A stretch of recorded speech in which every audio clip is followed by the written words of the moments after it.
everyone, welcome back to my channel. So these are the inspirations for the challenge. And as you can see, okay.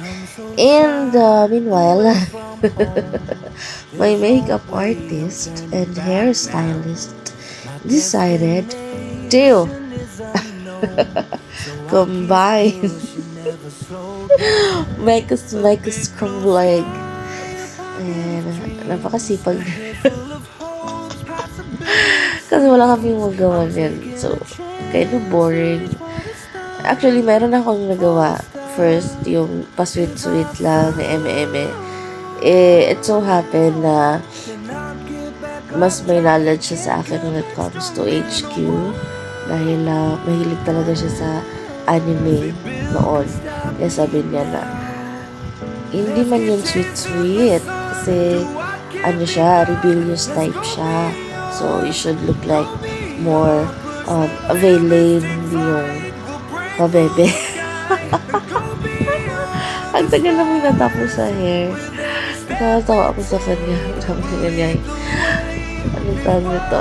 Yung paangat, parang pig stage nga daw. In fairness, ang sipag niya.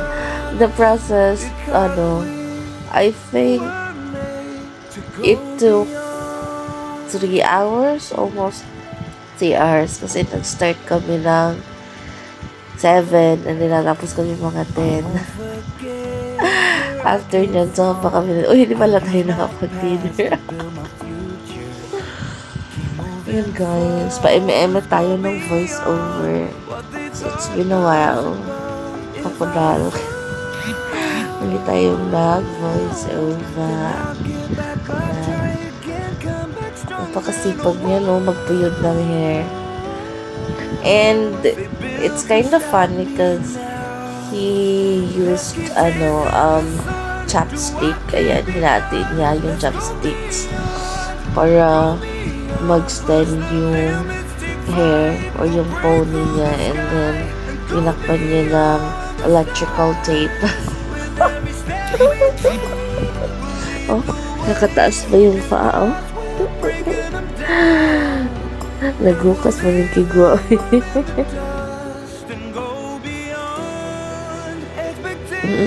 Smile pa. Pakabot-kamot sa likod.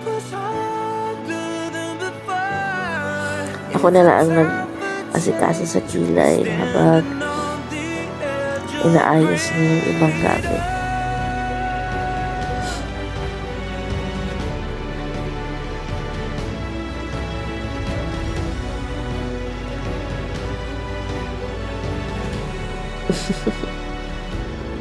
I'm really not used to what they call this?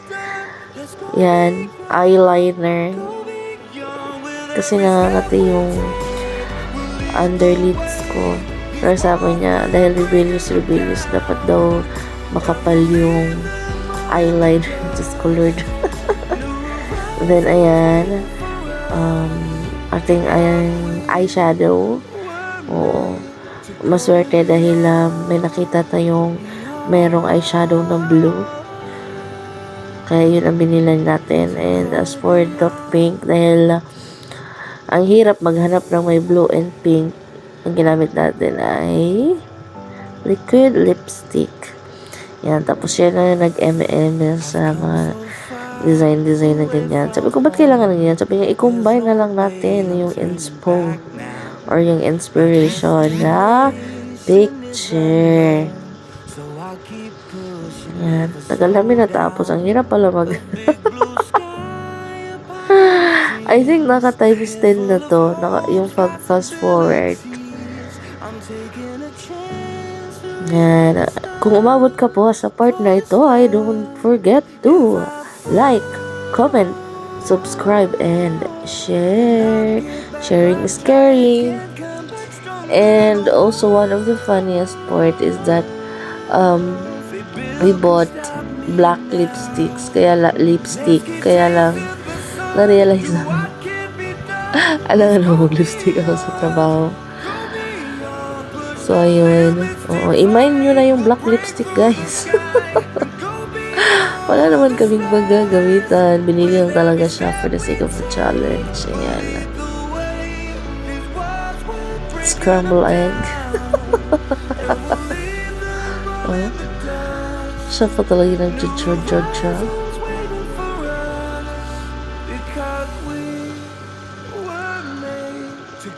Hindi ko alam ha kung sa lahat, applicable sa lahat. Pero, minsan nakakainis din siya.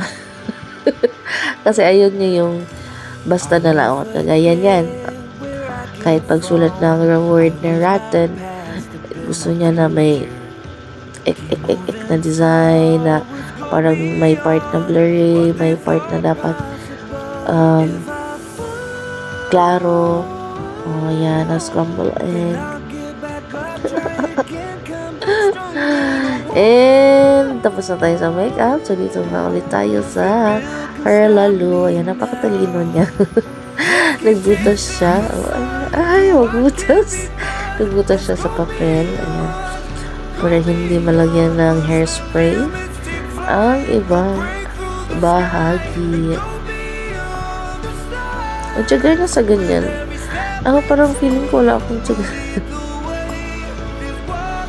Ang nalay kasi mag-angat-angat ng kamay. Alam mo na, matanda na tayo. And also, shout out pala doon sa friend niya na binilihan niya ng hairspray. Thank you, kuya. And if you're wondering, for the bangs, guys, binaliktad niya. So, imbis na sa left side yung pink, ang bangs, kinulayan niya ng blue sa left side. And on the other side, ganun din. Ayan. And after this, ayan, siya rin yung nagbigay ng idea about the placards. Ano ba tawag doon? Mugshot. Oo, kasi di ba nakulong si Harley noon. Harley. Pangalan ng tatay niya yun, ah. Ayan, oo. Tuwang-tuwa siya. Ang pinansulat niya talaga ay yung eyeliner. Since hindi naman ako gumagamit talaga ng eyeliner. Kaya yun ang pinansulat niya. Oo. 27, if you're wondering, ginawa namin to, I think, Tuesday. Pero ang nilagay niya ay 27. Since 27 ang cut-off na nasabing challenge. So, natatawa ako. Kasi Gotham Police Department, ginawa niyang list po. Ewan ko na lang talaga. Ayan. Thank you din dahil sa pagbihis ng scramble egg, pati ng ng necklace. So, ayan na.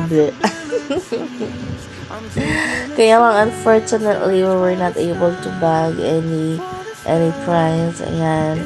We're not lucky this time, but at least we had fun and we were able to explore and unfold na kaya niya pala talagang mag-makeup. Hindi lang paglo-lipstick at pagkikilay sa akin. Pero he has the heart and charis.